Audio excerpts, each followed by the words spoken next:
Early in the morning of April 26, 1913, two deputy fish and game commissioners were stationed on a high ridge overlooking Cedar Creek, about a mile above Tule Lake. Frank Caddy, the elder of the two men, was well known in Lassen County, having been its sheriff some 25 years earlier. At 55, Caddy was the owner of Susanville's waterworks and was also working for the Fish and Game Commission. Joe Nelligan was a special deputy who had only been with the commission for a little over a year, having come to Lassen County from Santa Rosa. The two men had traveled up to Cedar Creek from Susanville the day before in Caddy's automobile, arriving about 8 o'clock in the evening. Now they had camped overnight and positioned themselves on the ridge after an early breakfast. Word had been received in Susanville that some Pit River Indians were spearing fish in Cedar Creek.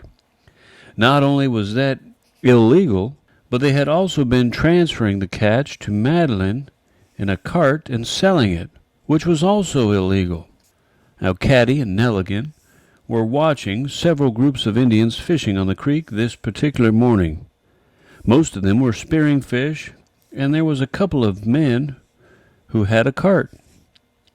After about 4 hours of observation, several small parties of 2 or 3 Indians each congregated together into one large group of 11 and started moving down the canyon toward where the deputies were stationed. They were all on horseback and included John Peed, Wilson Duke, John Hendricks, Charlie Healy, Dean Anderson, Johnny Lake, and Smoky Charlie, all older men in their 50s and 60s. The other 4 members of the group were all young boys. As the little party of Indians proceeded down the canyon, Caddy and Nelligan left their post and hurried down to the creek, hiding behind a patch of willows in the canyon bottom. As the Indians came around the grove, they stepped out and arrested them. There was some grumbling among the group about white men always arresting Indians, but Mr. Caddy informed them that he was looking for white men too, anybody who was breaking the fishing laws of the state. As Nelligan searched the party, finding a spear and a sack of fish tied behind each rider, Caddy held the group at gunpoint with a .30-30 Winchester rifle. As Nelligan neared the Johnny Lake, the Indian slapped his horse into a charge, but Nelligan was able to avoid being run over by sidestepping the oncoming animal. As the horse stampeded by him, he grabbed its bridle, pulling it around in a circle until it came to a stop. Once all the Indians had been searched and no weapons were found, Caddy told them to follow him as Nelligan brought up the rear, a .38 Colt automatic pistol cocked and ready. Everything went smoothly as the party progressed on toward Tule Lake, the 2 deputies on foot and the Indians riding. Once Nelligan suspected some foul play from Johnny Lake again. "Have you got a gun on you?" he shouted ahead of the Indian. "No. If I had, I would show it before," was the reply. Just about the time they reached the old abandoned Haley house on the south side of Tule Lake, John Peed asked Caddy where he was taking them. "To Madeline," he said. That was where the nearest justice of peace, John Williams, could be found. "He won't go to Madeline," Peed said, starting to climb down off his horse. "Y'all have to," Caddy said as he started to turn toward him. But as he made the turn, there was Wilson Duke already off his horse. He grabbed the barrel of the .30-30 just as Peed and Hendricks and Peed wrestled him to the ground. Wilson Duke managed to wrest the gun from him. Now from behind the group, where he had been trying to get Smoky Charlie's sorrel horse to speed up a little, Nelligan was not in a position to see what was happening. As he came running around the side of the group to help, Wilson Duke pulled the rifle out of Caddy's hands, wheeled around, and pried off a shot at the onrushing deputy. The shot tore through Nelligan's thigh, but as he went down he got off a shot with his pistol at the belligerent Indian, forcing him to seek cover behind a pile of old lumber and posts. Nelligan had no more than hit the ground when he was up on his hands and knees. Another shot from behind the scrap pile rippled through Nelligan's chest, bringing him to the ground once again. As he raised up once more to shoot at Wilson Duke, a third shot smashed into his pistol, destroying the magazine and taking off the little finger. With that, he collapsed to the ground unconscious. By then, Ketty had managed to throw Pete and Hendricks off of him. He holstered his .32 Colt automatic. Then he was carrying and began firing at Duke. By the time his third shot had splattered into the scrap pile, sending splinters flying, the Indian had the .30 swung back around to fire at the deputy. Seeing that, Ketty ran for cover behind the old abandoned house. The first shot from the .30 screamed by, alarmingly close. Just as he ducked around the corner of the house, the second shot hit him in the back and tore out through the front chest, sending him sprawling to the ground. As badly wounded as he was, he still managed to crawl to the doorway and get most of the way inside the building before he passed out. While the shooting between Duke and Ketty had been taking place, Mr. Nelligan had come to. He was managed to slip a cartridge into the chamber of his damaged gun with his mangled hand. Then as Wilson Duke came toward him as if to finish him off, he lay motionless on the ground. When the Indian was within 10 feet of him, he raised up a shot. Wilson Duke collapsed in a heap, dropping the rifle at his side. By now the rest of the Indians were getting scared and galloped off toward West Valley, trampling Nelligan under their horses as they went. 2 of them stopped to help Wilson Duke. He was also shot through the chest, but managed to walk off on his own power, with one of the other Indians riding on each side of him to give him support. Nelligan had passed out after being trampled by horses, but he slowly gained consciousness once again and began crawling towards where Ketty was.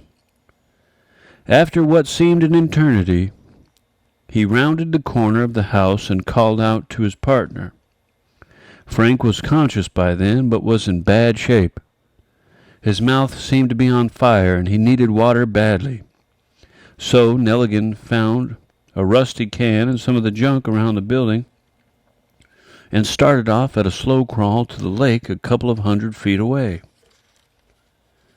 By then the Indians had galloped by Herb and Jesse Van Loan, who went down Cedar Creek toward West Valley, doing a little fishing on their own. The first bunch of Indians rumbled by them at top speed without even seeing them. But when the 2 came by with their wounded partner, the Van Loon boys stopped them to question them about all the excitement. Upon learning the details, the 2 Van Loon boys got on their horses and headed to Tule Lake on a long gallop. When they arrived, they found Nelligan and Ketty together at the house. Nelligan had made it to the lake and came back with some water. Both men were on the verge of unconsciousness, but Ketty managed to tell them where his car was and asked them to get it and take him and Nelligan to Madeline. There was one slight problem, however. Neither of the boys had ever driven a car and did not even know how to start one. So they galloped on to Madeline and were soon back with a team and wagon, Dr. Smith and a couple of other Madeliners. The 2 deputies were transferred to the hotel, and Dr. Smith set about trying to save their lives. Dr. Copage of Alturas happened to be at the hotel also, so the men were fortunate in receiving the care of 2 doctors on such short notice.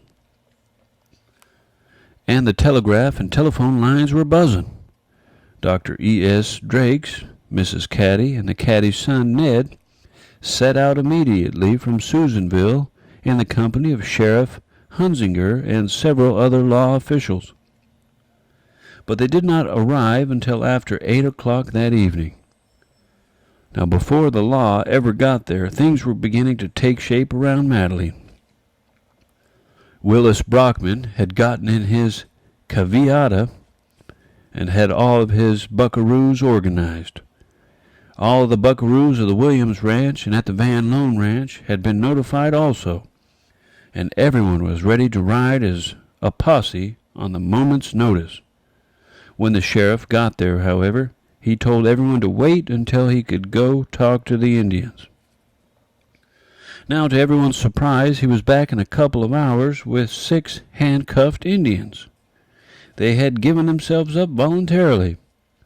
Wilson Duke was in the same condition as the 2 deputies, so he was unable to travel. Sheriff Hunzinger had left a man to stand guard over him. The next day, Saturday, the 3 doctors on the scene did not feel it wise to move the 2 wounded deputies, but on Sunday they were transferred to Amity via the NCO. Then the construction train building the new Fernley and Lassen route carried them on to Susanville.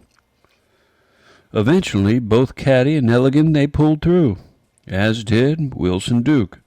The 3 investigators among the group of 7 Indians were the only ones tried in court. All 3 were convicted of assault with a deadly weapon with the intention to commit murder. John Peed and John Hendricks spent the next 3 years of their life in the state penitentiary at San Quentin. Wilson Duke was sentenced to 2 years at the same institution. Next chapter, the one and only John Nelson. We'll continue that next time. The one and only John Nelson, page 296.